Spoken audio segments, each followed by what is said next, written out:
56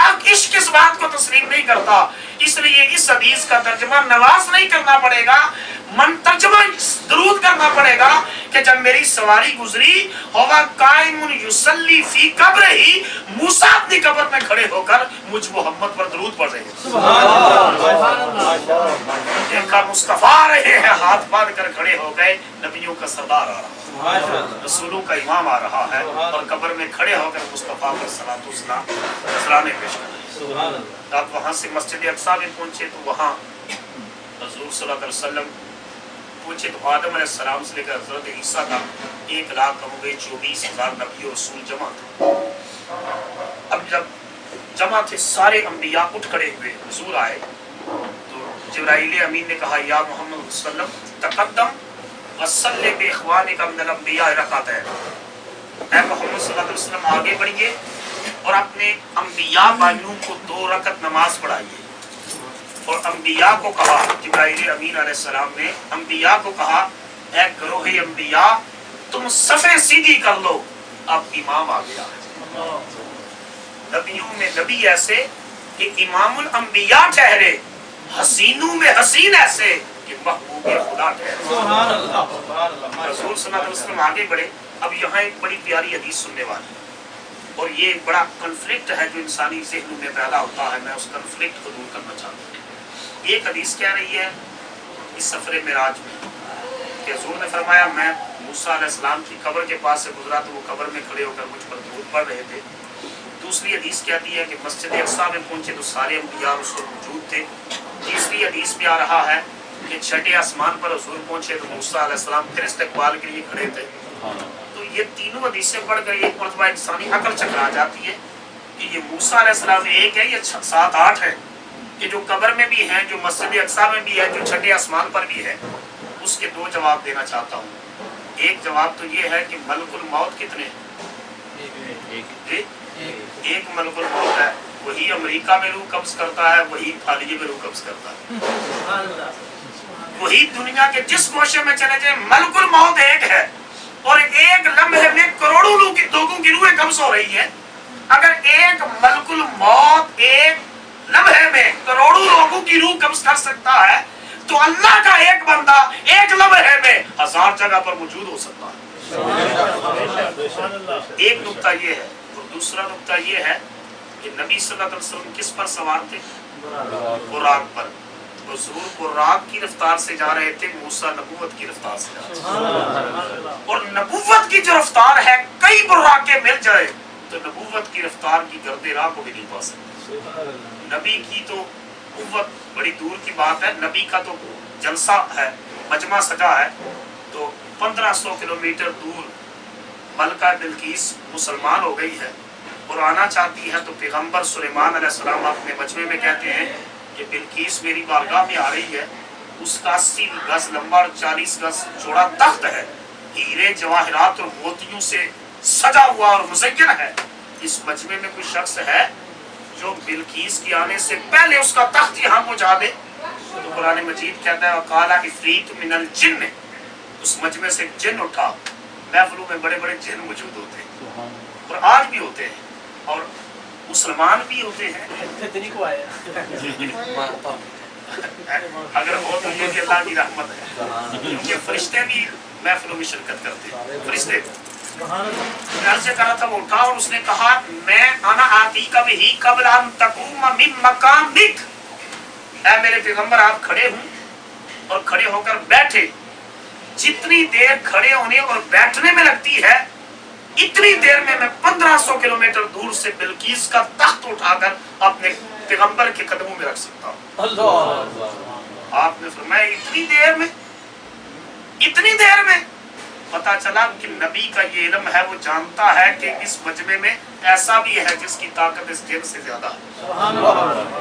مجمع کے اندر بیٹھے ہوئے لوگوں کی ایمانی طاقت سے پیغمبر آگاہ ہوتا ہے۔ فرمایا یہ تو دیر ہے، مجھے اس سے بھی جلدی چاہیے۔ قرآن مجید کہتا ہے ایک شخص اٹھا وقال الذی عنده علم من الکتاب انا آتیک بہ قبل ان یرتد الیک طرفک، ایک ولی اٹھا سلیمان کی امت کا، اس کا نام تھا آصف بن برخیہ۔ اس نے کہا یہ دیر کی بات کرتا ہے، اے میرے نبی آپ آنکھ بند کریں اور کھولیں۔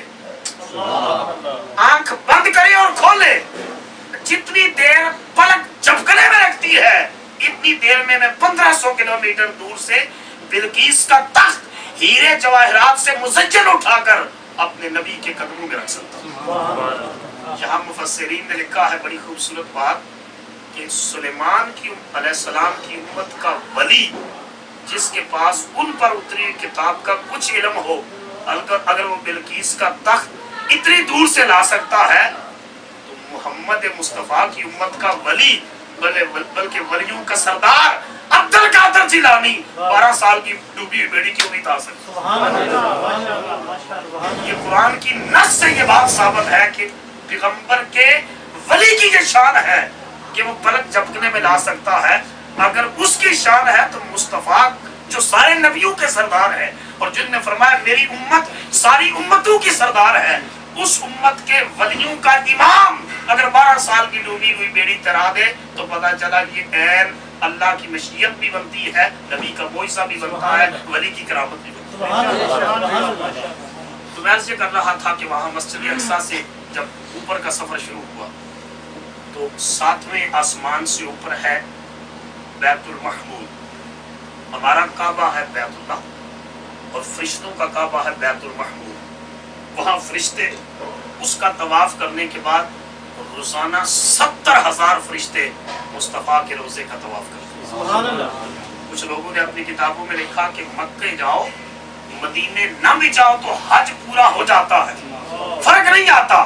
بریلی کے تاجدار امام احمد رضا رحمۃ اللہ علیہ فرماتی ہے کہ میں تو حج کے ارادے سے جاتا ہی نہیں، میں تو کملی والے سے ملاقات کے لیے جاتا ہوں، مصطفیٰ کا صدقہ حج بھی نصیب ہو جاتا ہے۔ یہ دونوں سوچیں ہیں، ایک ڈائریکشن کی طرف جا رہی ہے کہ نہ کرو، فرشتوں کا حج بھی مکمل نہیں ہوتا جب صرف بیت المحمود کے چکر لگانے سے، جب تک مصطفیٰ کے روزے کا طواف نہ کرے۔ اس لیے اعلیٰ حضرت کہتے تھے حاجیو آؤ شہنشاہ کا روزہ دیکھو، حاجیو آؤ شہنشاہ کا روزہ دیکھو، کعبہ تو دیکھ چکے اب کعبے کا کعبہ دیکھو۔ میں عرض کر رہا تھا کہ بیت المحمود تک اور بیت المحمود سے اوپر سدرۃ المنتہی، اب یہ فرشتوں کا آخری اسٹاپ، اس سے آگے کوئی نوری مخلوق کوئی فرشتہ آگے نہیں جا سکتا۔ جبرائیل سدرہ پر کھڑا ہو کر خدا سے میسج وصول کرتا اور پیغمبر کو کنوے کرتا، اس سے آگے نہیں جا سکتا۔ وہاں تک پہنچے تو بھی ایک قاری صاحب نعت شریف پڑھ رہے تھے کہ جن کی حد پرواز کو آسمان کے ملائکہ بھی نہیں پہنچ سکتے۔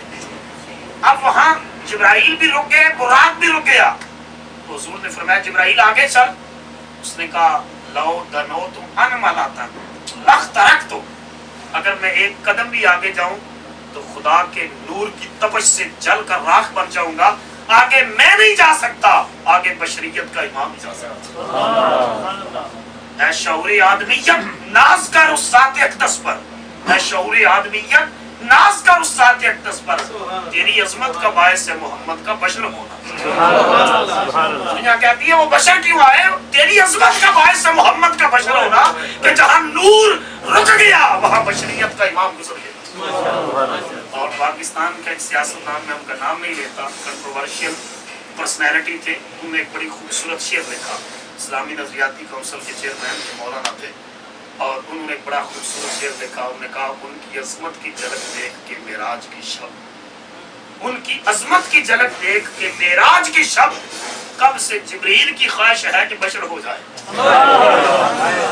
اس روز جبرائیل نے بھی سوچا ہوگا کاش میں بھی آج بشر ہوتا، مصطفیٰ کے پیچھے پیچھے چلا جاتا۔ ان کی عظمت کی جھلک دیکھ کے معراج کی شب، کب سے جبریل کی خواہش ہے کہ بشر ہو جائے۔ حضور فرماتے ہیں اس سے میں آگے گیا تو رف رف نامی ایک تختہ ہے، اس پر بیٹھ کر میں نے اگلا سفر طے کیا۔ ایک مقام آیا کہ رف رف بھی رک گیا۔ حضور فرماتے ہیں اس سے آگے اللہ کے اسماء کے پردے اور صفات کے پردے تھے، ایک طرف اللہ کے علم کا پردہ، دوسری طرف اللہ کی جباریت کا پردہ، تیسری طرف اللہ کی قہاریت کا پردہ، چوتھی طرف اللہ کی رحمانیت کا پردہ، پانچویں طرف اللہ کی کریمیت کا پردہ، چھٹی طرف اللہ کی رحیمیت کا پردہ۔ جدھر نگاہ جاتی تھی خدا کی صفتوں اور اس کے اسماء کے پردوں کی جھلک نظر۔ میرے دل کے اندر ایک اجنبیت سے ایک احساس پیدا ہوا، پتہ نہیں میں نے آگے کا سفر کیسے طے کرنا ہے۔ پتہ نہیں آگے لینے کے لیے کون آئے گا، پتہ نہیں آگے کس پر بیٹھ کر میں نے جانا ہے۔ امام شعرامی نے طبقات الکبریٰ کے اندر لکھا ہے، یہ حدیث نقل کی ہے، یہ حضور فرماتے ہیں جب میرے دل میں یہ خیال آیا تو آگے سے آواز آئی، کف یا محمد صلی اللہ علیہ وسلم اِنَّ رَبَّكَ يُصَلِّي عَلَيْكَ، میرے حبیب اب تو رک جا، آگے تو نے نہیں آنا، تیرا رب تجھ پر درود پڑھتا ہوا تجھے لینے کے لیے آنا، آگے تو نے نہیں آنا، تو یہیں تک رک جا، آگے تیرا رب لینے کے لیے آ رہا ہے۔ حضور فرماتے ہیں یہ آواز پتہ ہے کس کی آواز سے ملتی تھی؟ اس سے پہلے خدا کی ڈائریکٹ آواز حضور نے نہیں سنی تھی، ڈائریکٹ آواز نہیں سنی تھی، تو ایسی آواز میں آنی تھی جو حضور نے سنی ہو، جس سے حضور مانوس ہوں۔ حضور فرماتے ہیں آواز تو رب کی تھی مگر لہجہ میرے ابو بکر کا تھا، ابو بکر کے لہجے میں رب بولا، ابو بکر کے لہجے میں خدا بولا کہ میرے مصطفیٰ تو ٹھہر جا، تیرا آنا یہاں تک تھا، آگے تیرا رب تجھے لینے کے لیے آنا۔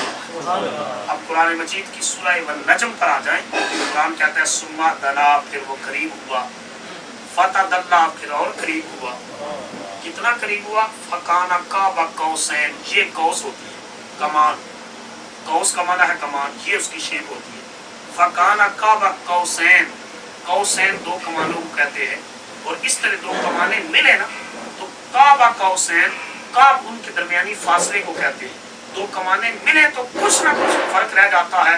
قرآن نے کہا تمہاری سمجھ کے لیے اتنا کہہ رہا ہوں کہ ثم دنا، پھر وہ قریب ہوا، فتدلی، پھر اور قریب ہوا، فکان قاب قوسین، اتنا قریب ہوا جتنی دو کمانیں ہوتی ہیں۔ قرآن اس سے اگلی بات کرتا ہے او ادنا، اس سے بھی زیادہ قریب ہوا، وہ کتنا قریب ہوا؟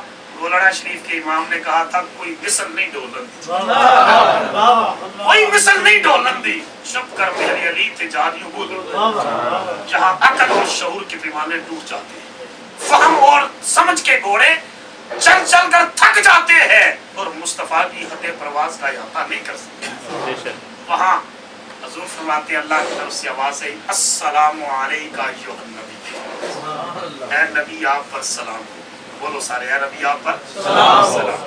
اب جب کوئی سلام کہے، اب جب ہم سلام کہتے ہیں یا نبی سلام علیکہ، تو مطلب یہ ہے کہ ہم سنت خدا کی ادا کرتے ہیں۔ اللہ نے کہا ہے نبی السلام علیکہ ایھا النبی، جو سلام کہا جائے تو اصول یہ ہے کہ جواباً میں بندہ کہتا ہے وعلیکہ یا وعلیکم السلام، حضور نے جواب میں یہ نہیں کہا وعلیک السلام، اے اللہ تجھ پر بھی سلام، حضور نے یہ نہیں کہا کیونکہ اللہ خود سلام ہے، وہ خود سلام ہے۔ حضور نے جواب میں کیا کہا؟ حضور نے کہا السلام علینا وعلی عباد اللہ الصالحین، سلام ہو ہم پر اور سلام ہو اللہ تیرے سارے نیک بندوں۔ یہاں ایک بڑا پیارا نقطہ ہے، عربی کا ایک قاعدہ ہے کہ اگر ایک بندہ ہو تو واحد کا صیغہ ہوتا ہے، بندے زیادہ ہوں، تین ہوں یا تین سے زیادہ ہوں تو اس کے لیے جمع متکلم کا صیغہ ہوتا ہے۔ اصولاً حضور اکیلے تھے، اصولاً عربی لغت کی روح سے جواب یہ بنتا تھا السلام علیہ، سلام ہو مجھ پر، وعلی عباد اللہ الصالحین، اور اللہ کے سارے نیک بندوں پر۔ اب اللہ کے سارے نیک بندے، وا کے فرق سے وا، وعلی، وا یہ عاطفہ ہے، یہ درمیان میں سپیس ڈالتی ہے دونوں چیزوں کے مقامات پہ، وعلی عباد اللہ الصالحین، اللہ کے سارے نیک بندوں پر۔ اب سارے نیک بندے تو آگے ایک طرف، باقی حضور اکیلے رہ جاتے ہیں تو جواب بنتا تھا السلام علیہ، سلام ہو مجھ پر اور اللہ کے سارے نیک بندوں پر، مگر حضور نے جمع کا صیغہ استعمال کر کے کہا السلام علینا، سلام ہو ہم پر اور اللہ کے نیک بندوں پر، یعنی اللہ تیرے نیکوں پر بھی سلام ہو، محمد کے گناہگاروں پر بھی سلام ہو، نیکوں پر ان کی نیکی کی وجہ سے سلام ہو، گناہگاروں پر محمد کی رحمت کی وجہ سے سلام ہو، کہ مجھ پر اور میرے گناہگار امتیوں پر بھی سلام ہو اور میرے تیرے نیکوکار بندوں پر بھی سلام ہو۔ پھر حضور فرماتے ہیں کہ جب میں او ادنا کی قربتوں میں خدا کے پاس بیٹھا تو اللہ پاک نے بڑا خوبصورت جملہ کہا، بڑا خوبصورت جملہ۔ اللہ نے فرمایا بیما اشرفو کا یا محمد، اے میرے محبوب آج تنہائیوں میں ساری دنیا نیچے رہ گئی، نوری اور بشری نیچے رہ گئے، زمین و آسمان نیچے رہ گئے، لوح و قلم نیچے رہ گئے، عرش و کرسی نیچے رہ گئے، اور تو ہی نہ ہوش قربت الہیہ میں میرے پاس آ گیا. آج بتا میں تجھے کس نام سے بلاؤں؟ بیما اشرف ہوگا. جو لقب جو نام تو پسند کرتا ہے میں آج تیرے لیے وہی چوز کروں گا. اللہ نے اپنی قدرتوں کی حد کر دی. مگر جواب سنیے، جواب سنیے اور بندگی پر ناز کیجیے. جواب سنیے اور مصطفیٰ کی غلامی پر ناز کیجیے. جواب سنیے اور حضور کی عاجزی پر ناز کیجیے. اللہ نے اپنی قدرتوں کی حد کر دی اور قبلی والے بولے تو مصطفیٰ نے اپنی نیاز مندی کی حد کر دی. اللہ نے فری ہینڈ دیا کہ آج جو لقب تو پسند کرے گا میں رب اپنی زبان سے تیرے لیے وہی لقب بولوں. حضور نے جواب میں بتایا کیا عرض کیا؟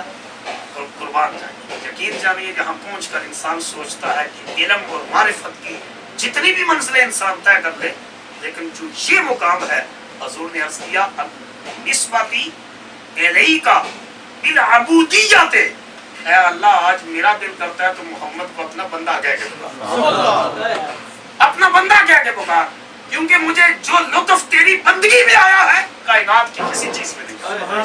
حضور کے قدم سوج جاتے، قدم سوج جاتے، ورم آ جاتا، خون بہنے لگتا.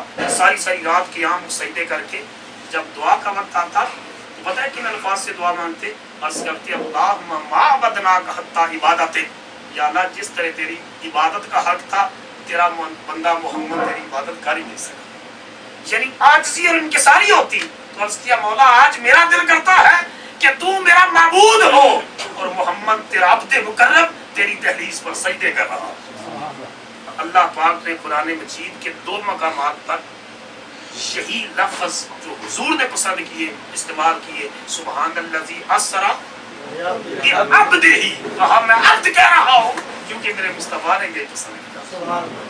اسرا برسولہ، اسرا بنبیہ، اسرا بحبیبہ نہیں کہا. اور سورہ نجم کے اندر فرمایا فاوحیٰ الی عبدہ ما اوحیٰ. اللہ نے اپنے عبد سے کلام کیا جو بھی کلام کیا. یہاں ہزارہ نکتے ہیں مگر میں آخری بیان کر کے تاکہ وقت کی کمی بھی پیش نظر ہے میں ختم کرنے کی طرف آتا ہوں. کہ آخری نکتہ ہے وہ یہ کہ اللہ پاک نے پوچھا میرے محبوب تو ان تنہائیوں میں میرے پاس آیا ہے تو بتا کیا لے کر آیا ہے، کیا لے کر آیا ہے؟ عرض کیا مالک میں ایک ہاتھ میں گناہگاروں کی ناقص عبادتیں لے کر آیا ہوں اور دوسرے ہاتھ میں گناہگاروں کے گناہ لے کر آیا. دنیا کا دستور یہ ہے کہ کوئی کسی کا تحفہ واپس نہیں کرتا. اللہ نے فرمایا میرے محبوب میں نے تیرے گناہگاروں کی جو ہے ناقص عبادت گزاروں کی عبادتیں بھی قبول کر لی ہیں، تیرے گناہگاروں کے گناہ بھی بخش دیے. اب اللہ پاک نے جو عطا کیا تحفہ وہ ہمیں 6 ماہ کے روزے اور 50 نمازوں کو تحفہ حضور کو عطا فرمایا. اب جب لے کر واپس آئے تو 6 آسمان پر حضرت موسیٰ علیہ السلام کھڑے. عرض کیا حضور اللہ نے کیا تحفہ دیا؟ کہا 50 نمازوں. عرض کی یا رسول اللہ صلی اللہ علیہ وسلم ویسے تو اللہ کا تحفہ ہے سر آنکھوں پر، لیکن میں نے لوگوں کا بڑا تجربہ کیا ہے کہ 50 نمازیں پڑھنے والے نہیں. آپ کی اللہ بات نہیں ٹالتا، خدا سے سفارش کرے اللہ نمازیں کم کر دے. اب حضور کے تو اللہ نے کہا چلو 5 کم کر دیتے. جب واپس آئے تو پھر کہا 45 نمازیں یہ تو نہیں پڑھنے والے، میں نے تو بڑا عرصہ گزارا ان میں بڑا تجربہ کیا. دوبارہ حضور کرم فرمائیے دوبارہ تشریف لے جائے. حضور تشریف لے گئے. اللہ نے کہا چلو 5 اور کم کر دیتے. تفصیل میں جانے کا وقت نہیں ہے. 2 نکتے ہیں اس کے اندر. اللہ کو پتا تھا میں نے 5 ہی نمازیں کم کرنی ہیں تو 5 ہی نمازیں فرض کرنی ہے اور 45 کم کرنی ہے. اللہ نے اپنے مصطفیٰ کو اپنے محبوب لاڈلے حبیب کو 9 چکر کیوں لگوائے؟ اس میں ایک نقطہ تھا. وہ نقطہ یہ تھا کہ میں نے ابتدا میں عرض کیا موسیٰ علیہ السلام نے کتنی مرتبہ دعا مانگی تھی؟ 9 مرتبہ. کہ مجھے اپنا آپ دکھا دکھا دکھا. جواب آیا موسیٰ نہیں دیکھ سکتا. پیغمبر کی دعا مؤخر ہو سکتی ہے، رد نہیں ہو سکتی، رد نہیں ہو سکتی. اللہ نے فرمایا موسیٰ تیری تمنا کے بر آنے کا وقت آنے والا ہے. شب معراج میں تجھے 6 آسمان پر کھڑا کر دوں گا. مجھے پتا ہے میں نے 5 نمازیں فرض کرنی ہے، میں 50 دوں گا. تو کمی کا مطالبہ کرنا، میرا حبیب میری بارگاہ میں آئے گا، میں 5 کم کروں گا. اے موسیٰ تو ان اکھیوں کا دیدار کر لینا جو میرا دیدار کر کے آ رہے ہیں. اور جب دوسری مرتبہ میرا محبوب آئے گا تو پھر دیکھنا 9 مرتبہ 9 چکر لگیں گے. ہر چکر پر تیری ایک دعا قبول ہو جائے گی۔ 9 مرتبہ میں بھی محبوب کو جاتا ہوا بھی دیکھوں گا، آتا ہوا بھی دیکھوں گا۔ اور میاں محمد بھائی صاحب نے کہا تھا کہ جب 9 مرتبہ موسیٰ علیہ السلام نے ان اکھیوں کو دیکھا جو اپنے کٹوروں میں خدا کے جلووں کو بھر کے آ رہی تھی، تو کہا جن آنکھیاں دل پر ڈٹھا، جن آنکھیاں دل پر ڈٹھا، وہ اکھیاں تک لیاں، تو ملیوں تے سنو ساجن ملیا، آساں لگ پڑی۔ حتیٰ کہتے ہیں کہ آخری مرتبہ بھی موسیٰ علیہ السلام نے اضافی کھوڑا لگانے کے لیے کہا ایک چکر اور لگا دے۔ ہمارے بہت سے علماء اپنے لے میں آ کر جب بیان کرتے ہیں تو وہ کہتے ہیں کہ اگر حضور ایک چکر اور لگا لیتے تو علماء کرام کی جان ان انتظامی کمیٹیوں سے چھوٹ جاتی۔ یہ جو کمیٹیوں کے صدر اپنے آپ کو صدر پاکستان سے زیادہ پاورفل سمجھتے ہیں، تو اس کی تو مدت 5 سال ہے اور ان کی مدت آج یاد ہوتی ہے، مگر بڑی اس میں حکمت والی بات ہے۔ حضور کی بارگاہ میں عرض کیا حضور ایک چکر اور لگائیں، تو حضور نے فرمایا آپ مجھے رب کی بارگاہ میں جاتے ہوئے شرماتے ہیں، کیا میری امت اتنی نااہل ہوگی کہ 5 نماز سے بھی نہ پڑھ سکے گی؟ اور ساتھ بڑی خوبصورت بات کی ہے اس کی، مولا مجھے 5 قبول ہے۔ اللہ کی طرف سے آواز ہے میرے حبیب اگر تجھے قبول ہے تو میں رب وعدہ کرتا ہوں جو تیرا امتی 5 نمازیں پڑھے گا میں ثواب 50 کا کام۔ سبحان اللہ۔ یعنی خدا حضور کا کرم اور خدا کا فضل دیکھیے کہ نماز آپ ایک پڑھتے ہیں ثواب اللہ 10 کا عطا فرماتا ہے۔ اب حضور وہ تحفہ لے کر آئے، ہماری بدقسمتی یہ ہے کہ ہم سب سے زیادہ ناقدری اس تحفے کی کرتے ہیں۔ اس لیے میری گزارش یہ ہے کہ آپ نے حضور کا سفر معراج سنا اور آپ اس تحفے کی قدر کیجئے اور اپنی نمازوں کی پابندی کیجئے۔ نماز پڑھیں گے اللہ دونوں جہانوں کی عزت عطا فرمائے گا۔ میں بات ختم کر چکا ہوں مگر اس نقطے کے ساتھ کہ آخری جو نقطہ ہے وغیرہ یہ پورا اس نقطہ ہے۔ میں کئی جگہوں پر لیکچر دے کے جاتا ہوں تو بچے مجھ سے سوال کرتے ہیں کہ آپ کا سٹار کیا ہے؟ میں نے کہا تھا being a Muslim we don't believe in stars, کہ ہم ستاروں پر یقین نہیں رکھتے۔ میں گجرات کے لا کالج میں پڑھاتا ہوں تو انہوں نے کہا جی آپ اپنی ڈیٹ آف برتھ بتا دیں ہم خود حساب لگا لیں۔ میں نے کہا ہم مسلمان ہونے کی حیثیت سے ستاروں پر اعتقاد ہی نہیں رکھتے۔ اور اس پر علامہ صاحب نے ایک بڑی خوبصورت کمنٹس کی ہے، کہا کہ ستارہ تیری تقدیر کی کیا خبر دے گا، ستارہ تیری تقدیر کی کیا خبر دے گا، وہ تو خود فراخی افلاک میں ہے خار و زمین، جو آسمان کی وسعتوں میں دھکے کھا رہا ہے وہ تیرا مقدر کیسے بتا سکتا ہے؟ تو اس نبی کا غلام بن، شب معراج سارے ستارے محمد کے قدم چھو گئے۔ اور اس وقت علامہ کہتے ہیں کہ یہ ہماری زمین جو ہے نا یہ سورج سے سائنٹیفکلی ٹٹ کر جدا ہوئی ہے، اور زمین کی طرح کے کئی سیارے زحل، مریخ، مشتری اس وقت بھی سورج کے ارد گرد چکر لگا رہے ہیں۔ اقبال کہتے ہیں کہ جب حضور معراج پر گئے نا، سورج نیچے، چاند نیچے، ستارے نیچے، گلیکسیز نیچے، سیارگاہ فلکی نیچے، تو علامہ کہتے ہیں عروج آدم خاکی سے یہ انجم سہمے جاتے ہیں، عروج آدم خاکی سے یہ انجم سہمے جاتے ہیں، یہ ٹوٹا ہوا تارا کہیں مہ کامل نہ بن جاتا۔ یہ سورج سے ٹپ کر جدا ہونے والی خاک سے اٹھ کر آنے والا انسان مرتضی اور انسان کامل، یہ آج سورج کو بھی قدموں کے نیچے روند کے جا رہا ہے، یہ کہیں مہ کامل نہ بن جائے، یہ تو سورج سے بھی زیادہ طاقتور ہے۔ انہیں کیا خبر تھی کہ سورج کی تحریک ہی محمد کا صدقہ ہوئی اور کائنات کی تحریک مصطفیٰ کا صدقہ ہوئی۔ میں اور بھی بہت سی باتیں کرتا مگر وقت کے دامن میں جگہ تھوڑی ہے۔ میں دعا کرتا ہوں اللہ آپ کے ذوق کو، آپ کے شوق کو، آپ کے عقیدے کو سلامت رکھے۔ کہ ہمارے دوست جو اس کا اہتمام کرتے ہیں قرآن و سنت، کل شاید صاحب نے مجھے 3 ماہ کے بعد پچھلی نیٹ کے اوپر وہ گفتگو جو میں نے یہاں کی ربیع الاول شریف میں وہ دکھائی، اور یہ بہت بڑی کارکردگی ہے۔ دفتر صاحب بھی اس میں پیش ہے، بہت سے ہمارے دوست شاہ صاحب تشریف لے گئے، برادر صاحب یہ ابھی شاہد صاحب مجھے لے کر آئے، یہ ہمارے دوست ساتھ آئے سارے، میں سب کے لیے دعا گو بھی ہوں اللہ آپ کے عقیدے، ایمان، جان سب کی حفاظت فرمائے، اور اسی ذوق و شوق کے ساتھ حضور کی محبت میں اس بزم کو سجانے کی توفیق عطا فرمائے۔ سچی بات ہے، میرا ایمان یہ ہے آپ کی سنوان والی محفل آپ کی بخشش کا ذریعہ بنتا ہے۔ ربنا آتنا فی الدنیا حسنۃ وفی الآخرۃ حسنۃ وقنا عذاب النار عذاب القبر ومن عذاب الحشر ومن عذاب النصر ومن عذاب القرص ومن عذاب البرص ومن حساب الميزان وتعز من تشاء وتذل من تشاء بيدك الخير انك على كل شيء قدير اللهم نسألك العفو والعافية والمعافاة في الدين والدنيا والآخرة. یا اللہ پاک ہماری اس محفل کو اپنی بارگاہ میں قبول فرما.